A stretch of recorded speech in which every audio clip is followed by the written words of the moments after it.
آج ہم بات کریں گے ایک بہت اہم ٹاپک جس کے اندر بہت تیزی کے ساتھ ہمارے بچے، ہماری بہنیں، ہماری مائیں اور ہماری حاملہ خواتین اور ہمارے بوڑھے جوان سبھی اس میں شامل ہیں اور وہ بہت تیزی کے ساتھ پھیلتے ہیں۔ اس میں دو جو وائرسز ہیں وہ شامل ہیں۔ آپ کو حیرانی ہوگی یہ جان کے کہ بڑے آرام سے ایک ویکسین کے ذریعے بچا جا سکتا ہے۔ Kindly like and share this video and subscribe my channel. بسم اللہ الرحمن الرحیم، السلام علیکم۔ میرا نام ڈاکٹر سید آصف زیدی ہے۔ I'm a consultant gastroenterologist and hepatologist at Sheikh Zayed Hospital Lahore, working as an assistant professor of gastroenterology, also associated with the liver transplant unit of Sheikh Zayed Hospital. میں فاروق hospital علامہ Iqbal town میں کام کرتا ہوں، evening practice کرتا ہوں۔ آج ہم بات کریں گے ایکیوٹ وائرل ہیپاٹائٹس، جسے ہم کہتے ہیں قلیل المیعاد وائرل ہیپاٹائٹس۔ اس میں دو جو وائرسز ہیں وہ شامل ہیں۔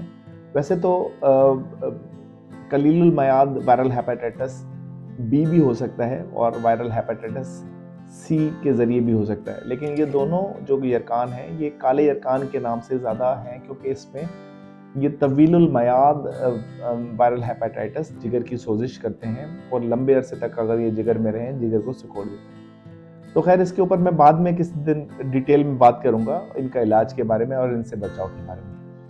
آج جو بات کرنے لگا ہوں وہ ہے قلیل المیعاد، یعنی تھوڑے عرصے کے لیے جو پانی سے پھیلنے والے ہیپاٹائٹس ہیں یا جگر کے سوزش ہے یا جگر کی گرمی ہے، جس کو عام زبان میں پیلیا کہتے ہیں۔ اور آپ کو حیرانی ہوگی یہ جان کے کہ ان دونوں ہیپاٹائٹس اے اور ای سے بڑے آرام سے ایک ویکسین کے ذریعے بچا جا سکتا ہے۔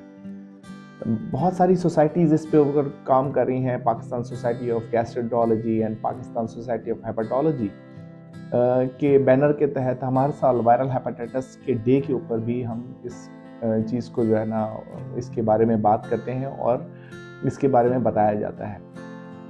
تو قلیل المیعاد وائرل ہیپاٹائٹس جگر کی اس سوزش کو کہتے ہیں جس میں جگر کی سوزش اور جگر کی گرمی کچھ عرصے کے لیے ظاہر ہوتی ہے اور آہستہ آہستہ وہ خود بخود ہی 6 سے 24 ہفتے کے دوران ٹھیک ہو جاتی ہے۔ وائرل ہیپاٹائٹس اے جو ڈسکور ہوا وہ 1973 میں ڈسکور ہوا، اور وائرل ہیپاٹائٹس ای جو ڈسکور ہوا وہ 1989 میں ڈسکور ہوا۔ وائرل ہیپاٹائٹس جو قلیل المیعاد وائرل ہیپاٹائٹس ہے، اس کی جو پھیلاؤ ہے یہ عام طور پہ اس کو ہم کہتے ہیں اوروفیکل روٹ، یعنی منہ کے ذریعے اور پوٹی کے ذریعے پھیلتا ہے۔ تو اس کے پھیلاؤ کو روکنے کے لیے جو سب سے امپورٹنٹ کام یہ ہے کہ آپ نے اپنی ہینڈ واشنگ کی طرف آنا ہے۔ ہم گندا کھانا، گندا پانی جو بوائل نہ ہو اور کنٹامینیٹڈ واٹر پی رہے ہیں اور گندی سبزیاں اگا رہے ہیں، کھا رہے ہیں، جو کہ ایک بڑا سبب ہے۔ یعنی اگر آپ سوچیں کہ وائرل ہیپاٹائٹس کسی ایک کو پیلیا ہو گیا جو وائرل ہیپاٹائٹس اے ہے یا ای ہے، جب وہ پوٹی کرتا ہے انیشیل فیزز میں، جب وہ پوٹی کرتا ہے تو وہ آپ کے گٹر کی لائنوں میں سویج میں جاتا ہے، اور وہ جو سویج میں جاتا ہے تو وہ نالیوں میں گٹر کے اندر جاتا ہے، اور اکثر آپ نے دیکھا ہوگا کہ ہماری جو پائپ لائنز ہیں جو ہمارے گھر کی سپلائی آ رہی ہے وہ بھی پراپرلی کلین نہیں ہے، اور وہ سپلائی جو آ رہی ہے وہ نل کے جو پائپ آ رہے ہیں وہ سارے گٹروں کے اندر سے گزر رہے ہیں۔ وہاں پہ اگر مکسنگ آف واٹر ہو رہی ہو، پھر پاکستان میں ایک بہت ہی غلط پریکٹس بہت عام ہو چکی ہے، وہ یہ کہ انسانی فضلے کے ساتھ اپنے سبزیوں کو اگانے کا کام اور انسانی فضلے کے ساتھ انسانی فضلے کو کھاد کے طور کے اوپر استعمال کرتے ہیں، اور اس کے ساتھ گٹر کے اندر سے نکال کے چیزیں اور وہ کھاد کے طور پہ سبزیاں اگائی جاتی ہیں، اور وہیں سے یہ تمام جو وائرل ہیپاٹائٹس ہے ان تمام سبزیوں کے اندر شامل ہوتا ہے، اور ہم گھر میں جب یہ کچی سبزیاں اگر یوز کر لیں تو اس کے ساتھ میں بڑے آرام سے وائرل ہیپاٹائٹس ہو جاتا ہے۔ پاکستان میں بالغ افراد میں قلیل المیعاد وائرل ہیپاٹائٹس ای جو ہے وہ پہلے نمبر پہ ہے، اور اس کے بعد وائرل ہیپاٹائٹس بی اور ڈی دوسرے نمبر پہ، تیسرے نمبر پہ ہے۔ बच्चों में पाकिस्तान में जो वायरल हेपेटाइटिस है ए, वो पहले नंबर पे है और वायरल हेपेटाइटिस बी ये दूसरे नंबर पे है। तो यरकान की जो अलामात हैं इनके 3 फेजेस हैं। इसको प्री इक्टेरिक फेज कहते हैं, इक्टेरिक फेज एंड रिकवरी फेज। जो प्री इक्टेरिक फेज है जिसमें अभी यरकान जाहिर ना हो, उसमें यरकान जाहिर होने से पहले जो अलामात हैं, ये अलामात यकदम या धीरे धीरे जाहिर हो सकती हैं, जिसमें कमज़ोरी और नकाहत का महसूस होना, जिस्म के पट्टों में दर्द, जिस्म में बुखार, नज़ला, खांसी जैसी फ्लू लाइक सिम्टम्स का महसूस होना। अक्सर औकात देखा गया है कि जिनको सिगरेट नोशी करने वाले जो अफराद हैं वो अचानक ही सिगरेट छोड़ देते हैं, उनको सिगरेट बहुत बुरे लगना शुरू हो जाते हैं। मतली आना या उल्टी आना या पखाने आ जाना, मोशंस लग जाना या कब्ज़ हो जाना, जिल्द पर निशानात, बुखार, और अक्सर लोग जो बहुत ज़्यादा तबीयत जिनकी अचानक बिगड़ जाए उसमें, या जिगर में सोजिश बहुत ज़्यादा हो जाए उसमें गुनूदगी का शामिल होना भी पॉसिबल है। इक्टेरिक फेज जिसमें यरकान नमूदार हो जाता है, उसके अंदर देखा गया है कि एक तो सबसे बड़ा यरकान आँखों में नज़र आना शुरू हो जाता है, उसके बाद चेहरे पे नज़र आना शुरू हो जाता है, फिर पेशाब का रंग बहुत गाढ़ा हो जाता है, सरसों के तेल की तरह पेशाब आता है, भूख बिल्कुल नहीं लगती, और मतली उल्टी का आना बहुत ज़्यादा कॉमन है। मरीज़ बेचारा कुछ ले नहीं सकता, कुछ खा नहीं सकता, तो मतली की कैफियत ज़्यादा रहती है। जो रिकवरी का फेज़ है वो 4 से 8 हफ्ते तक हेपेटाइटिस ए और ई में हो सकता है, जिसमें मरीज़ को दोबारा भूख लगना शुरू हो जाती है, मरीज़ का पीलिया कुछ कदरे बेहतर होना शुरू हो जाता है, और मरीज़ अपनी मामूलाती ज़िंदगी की तरफ, खाने पीने की तरफ दोबारा आना शुरू हो जाता है। अगर हेपेटाइटिस ए और ई बिगड़ जाए तो ये कोलेस्टेटिक हेपेटाइटिस या प्रोलॉन्ग कोलेस्टेसिस में चला जाता है, इसका अगर इलाज सही ना हो। हेपेटाइटिस ए और ई ये तवीलुल मयाद वायरल हेपेटाइटिस की तरफ नहीं जाता, जैसे बी और सी जो है, या हेपेटाइटिस डी जो है, वो तवीलुल मयाद हेपेटाइटिस की तरफ जाते हैं। लिटरेचर में हेपेटाइटिस ई के लिए है, लेकिन वो अभी बहुत इनिशियल फेज में है।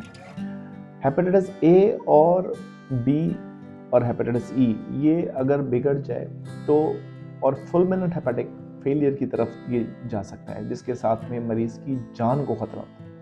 अगर मरीज़ की आंखें बहुत ज़्यादा पीली हों और मरीज़ को गुनूदगी तारी होना शुरू हो जाए, या मरीज़ के चक्कर आने लगे, मरीज़ को मुसलसल उल्टी हो, खाया पिया ना जाए, तो मरीज़ को सस्पेक्ट करना चाहिए, या INR खून का पतला हो जाए, या जो एल्बुमिन है हमारे जिगर बना रहा है टेस्ट के दौरान, वो अगर हमारा कम हो जाए तो हमें शक होता है कि मरीज़ हमारा 1 से 2% मरीज़ जो हेपेटाइटिस ए और ई के साथ बिगड़ जाते हैं उसमें शामिल हो सकता है। तो ऐसे मरीज़ों का बहुत ज़्यादा ख्याल करना पड़ता है।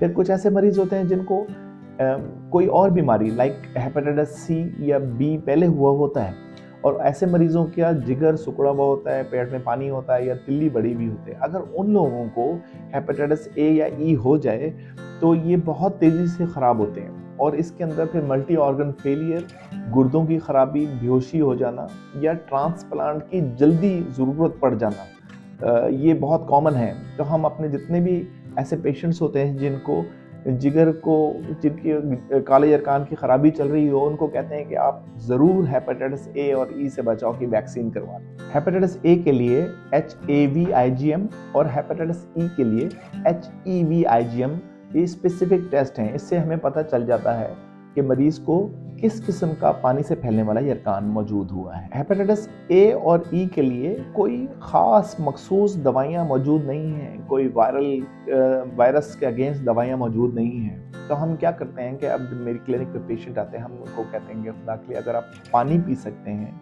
तो उबला हुआ पानी गैलेक्सोस डी मिला के वही ज़्यादा से ज़्यादा पिएँ। वो बहुत ज़रूरी है आपके लिए, क्योंकि आपका जिगर एक सूजा हुआ ऑर्गन इस वक्त है, और इस वक्त वो ग्लूकोज की फराहमी, जिस्म को ताकत की फराहमी नहीं दे सकता। अब जैसे ही हम बताते चलें कि जितना भी हम कुछ खाते पीते हैं वो हमारी पोर्टल वेन के थ्रू जिगर में जाता है और वहीं प्रोसेस होता है, और अब जब जिगर सूजा हुआ हो तो फिर कुछ खाया पिया नहीं जाता। अब 2 ही तरीके हैं, या तो हम IV फ्लूइड के ज़रिए दिया जाए, खून की नाली लगा के हम ग्लूकोज दिया जाए, या फिर ओरल ग्लूकोज। अगर मरीज़ ओरल ग्लूकोज टॉलरेट कर लेता है तो फिर हम उसको कहते हैं कि आप थोड़ा थोड़ा ग्लूकोज पीते रहें, और 2.5 से 3 लीटर ग्लूकोज कम से कम पिएं, जिससे आपको एडिक्वेट अमाउंट में पेशाब आता रहे और जिसके साथ में आपका ये सारा पीलिया आहिस्ता आहिस्ता करके गुर्दे आपके बाहर फेंक दें। आपका जो मरीज़ हेपेटाइटिस ए और ई का है, इसमें वैसे भी 4 से 8 हफ्ते के अंदर बेहतर हो जाना होता है, तो इसका कोई एंटीवायरल या कोई मखसूस इलाज तो मौजूद नहीं है। ये जितनी भी दवाइयाँ अस्पतालों में या क्लिनिक्स पे इस्तेमाल होती हैं, इसमें मैं ख़ास तौर पे अपने मरीज़ों को जिनको हेपेटाइटिस ए और ई हुआ होता है कि खुदा के लिए हकीम हज़रात की दवाइयाँ और होम्योपैथिक की दवाइयाँ, ये हर्बल दवाइयाँ इसके ऊपर ना लें, या कुछ ख़ास एंटीबायोटिक्स हैं लाइक ऑगमेंटन, कोमोक्सिक्लेव, वो ना लें। क्यों? क्योंकि वो हेपेटाइटिस ए और ई के यरकान के साथ रिकवरी का फेज़ बहुत लंबा कर देते हैं, जिसमें 6 से 8 महीने भी गुजर जाते हैं और वो बाद वक़्त बहुत प्रॉब्लमेटिक होता है। उसमें मरीज़ का यरकान बहुत लंबा हो जाता है। फिर ऐसे मरीज़ों में अक्सरियत को अस्पताल में दाखिले की ज़रूरत ही नहीं होती। ऐसे मरीज़ों में हम खुराक का कोई ख़ास परहेज़ नहीं बताते, सिर्फ हम कहते हैं कि चिकनाई, मिर्च, मसाला या मुरगन ग़िज़ाएँ बाहर की ना खाएँ। मरीज़ का जो दिल करे, ख़ास तौर पे ये बात पॉइंट याद रखिएगा, मरीज़ जो है वो अगर 18 साल से कम उम्र का बच्चा है तो उसका एक-एक दिन बहुत कीमती है खुराक का। अगर जिस्म में कोई एक चीज़ भी, किसी भी चीज़ की कमी रह गई तो शायद वो चीज़ ना बन पाए, तो वो मरीज़ की जो खुराक है वो उसके लिए बहुत इम्पॉर्टेंट है। अगर वो खाना चाह रहा है, भूख लग रही है, तो उसको ज़रूर दें।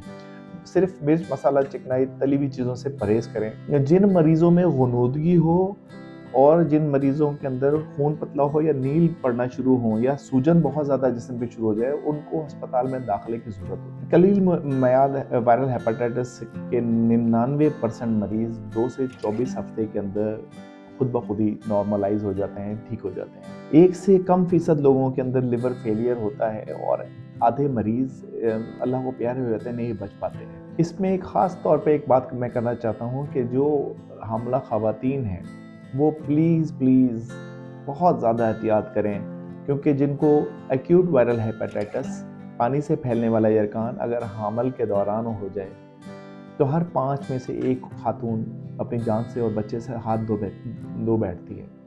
तो तमाम लोग जो प्रेगनेंसी जोड़े अपनी प्रेगनेंसी प्लान कर रहे हैं, जो ऐसे लोग हैं कि जिनको अभी उन्होंने अपनी प्रेगनेंसी प्लान की हुई है, वो अपनी हेपेटाइटिस ए और ई की वैक्सीनेशन ज़रूर करा लें, क्योंकि ये बहुत ज़्यादा ख़तरनाक है और लिवर फेलियर के साथ में हर 5 में से 1 खातून, यानी 20% पाकिस्तान में मोर्टेलिटी है, जिसमें 5 में से 1 खातून इंतकाल फरमा जाती है और उसका बच्चा भी ख़त्म हो जाता है। हेपेटाइटिस ए और ई से बचाव माहौल की सफाई से ही मुमकिन है।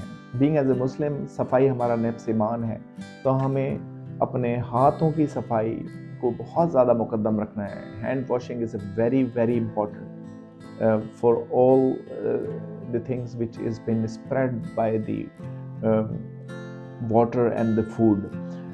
ताज़ा घर का उबला हुआ पानी, घर का पका हुआ साफ़ खाना, उबला हुआ पानी इस्तेमाल करें। बाज़ार के खुले खाने, इस बात पे मैं बहुत इम्पोर्टेंट आपको ये मैसेज देना चाहता हूँ कि बाज़ार के जो खुले खाने हैं, जो कि गर्म खाना है, अगर वो पका हुआ सही गर्म खाना है, उसमें तो टाइफाइड या हेपेटाइटिस ए ई के होने के चांसेस बहुत कम होते हैं। लेकिन उसके साथ जो पानी की बोतल अगर वो ख़राब है या खुले जग के अंदर पानी आ रहा है वो अगर ख़राब है, या ऐसा सलाद आ रहा है या ऐसी दही आ रही है जिसके साथ में कंटामिनेशन का ख़तरा है, तो उसको बिल्कुल इस्तेमाल ना करें खुदा के लिए। आप अपना साफ़ पानी और अपनी बोतल वो अपना अलग से लेके जाएं, या वो चीज़ उसमें बहुत एहतियात करें। इंसानी फुजले और कूड़े करकट का क्लियर करना बहुत ज़्यादा ज़रूरी है। अपने अतराफ़ की, अपनी गलियां, अपने चौबारे, अपनी चीज़ें बहुत साफ़ रखें, क्योंकि यही जो फुजला है, यही जो जानवरों के फुजले हैं, यही इस पे से मक्खियाँ उड़ती हैं, वो हमारे खानों पे आके बैठती हैं, और यही बड़ी वजह है हमारे पानी से फैलने वाले यरकान और टाइफाइड के लिए। उम्मीद करता हूँ कि ये जो मैंने हेपेटाइटिस ए और ई के बारे में कलील मियाद वायरल हेपेटाइटिस, जिगर की गर्मी या जिगर की सोजिश के बारे में बताया है, ये आप लोगों को बहुत अच्छा लगा होगा। काइंडली अपने अहबाब का, अपने इर्द गिर्द के माहौल का बहुत ज़्यादा ख्याल रखें, ये सबको बताएं, ये बहुत ज़रूरी है کیونکہ ہم لوگ بہت زیادہ غیر ضروری دوائیوں کا انتخاب کر رہے ہوتے ہیں اور ہم بہت زیادہ غیر ضروری بیماریوں میں جن سے بہت آرام سے بچا جا سکتا ہے اس کو ہم بڑے آرام سے اس سے اپنی زندگی میں اپنے پیاروں کو ہم بچایا جا سکتا ہے. تو اس کے ساتھ ہی مجھے اجازت دیجیے. Thank you very much.